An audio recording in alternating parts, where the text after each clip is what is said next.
Integrating loss and grief is so much more powerful than trying to look for closure. When I was born, my parents had to bring me back to our reservation called Point Pearce on York Peninsula. Then our mother died when I was 9, and I became a part of the stolen generation. Like many of us, experienced all forms of abuses.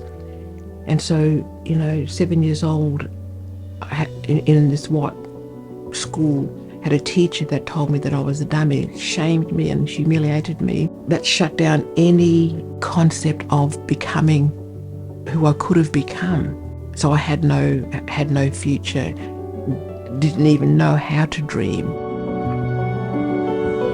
Once I'd come out of my own individual healing, grieving process and started to realise that what I've just gone through is a human experience, because loss and grief doesn't discriminate.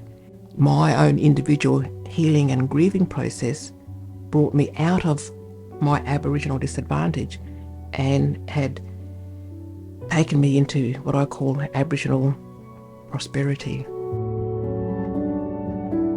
And so that's when I started to realise we can heal as an individual, a family, a community, and a nation of people. And it was there that I started to develop programs that was bigger than me. That's when I was able to find this model called the 7 phases to integrating loss and grief. Closure is not what one should be looking for.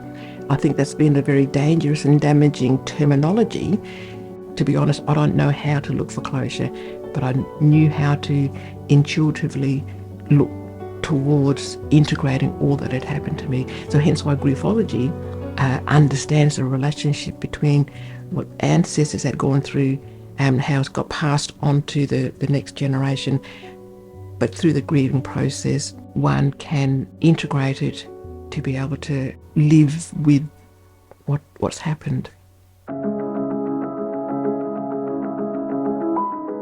Coming out of Aboriginal disadvantage into Aboriginal prosperity, if I can do it, why can't any Aboriginal person do it? But then why can't all human beings find their way into Aboriginal prosperity? So it means being healthy, mentally, emotionally, physically, being able to strive for whatever it is that you want, your childhood dream of wanting to become. Griefology is a model that seems to be missing from a whole range of other systems that supports Aboriginal people. It's important because it came from my own lived experiences. I have a responsibility to do something with what I've just gone through, to share this model, particularly with Aboriginal people, but then it's just blossomed out of that to non-Aboriginal people.